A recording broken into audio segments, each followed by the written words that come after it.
Hello everyone and welcome to the preview of the 120th edition of Paris-Roubaix.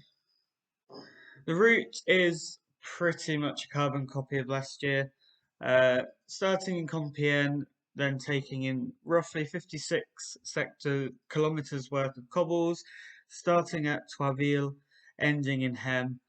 I don't really count the ceremonial sector just outside the velodrome, but there we go. First 9 sectors are rolly terrain that will provide a brilliant dogfight for position. Probably plenty of attacks in the build up to the Forest of Arenberg. Then the race normally settles down a little bit. You've got groups up all across the route, and we'll head into the finale with Maison-Pavel, Carrefour de l'Arbre being the final 5-star sectors of the race. Final with a lap around the velodrome and see who wins.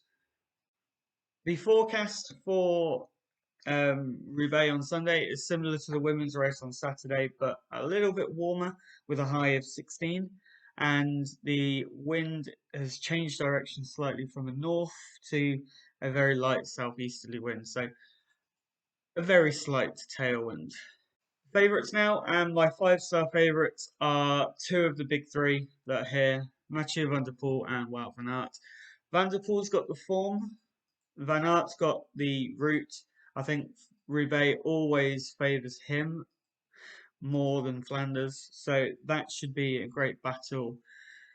Who will win? Who will attack? Where will they attack? It'll be a great race between those two. Although it will be a great race just between Mathieu and Wout, I think the 4-star favourites could easily bring a surprise. Filippo Ganna and Matej Mohoric have both been targeting this race more so than any others. Ganna didn't do Flanders, he rode on the cobbles on Friday or Saturday. Matej Mohoric has been solely focused almost on Roubaix. He did well the other year. He he did well the other year. Don't know where I was going with that. 3-star favourites, and first off, we have the returning Dylan van Baarle. He claims to be fully recovered and ready to race at the service of Wout or himself. If that's the case, then he could be a serious weapon for Jumbo Visma, sending him away either early or in that final 20-30k like he did last year, pinging off attacks with him, Van Aert, and maybe Laporte as well. Elsewhere, we've got Florian Vermeersch, podiums in 2021. He's in very good form this year and showed it at Flanders. I wouldn't be surprised if he's up there again.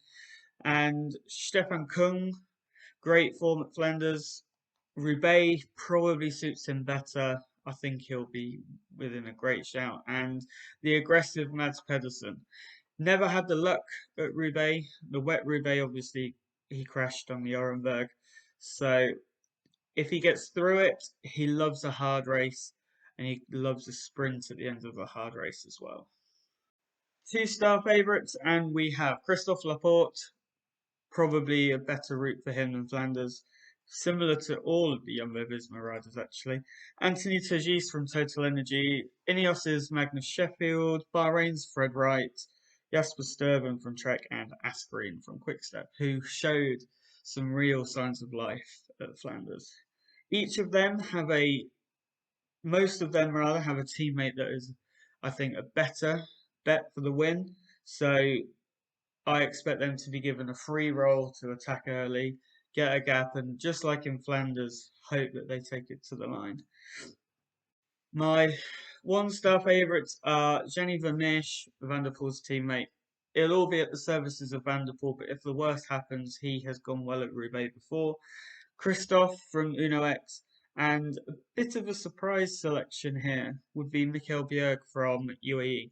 He's had a great classic season, and Roubaix suits him. I think he could be the cheeky bet for a top 5, top 10 finish.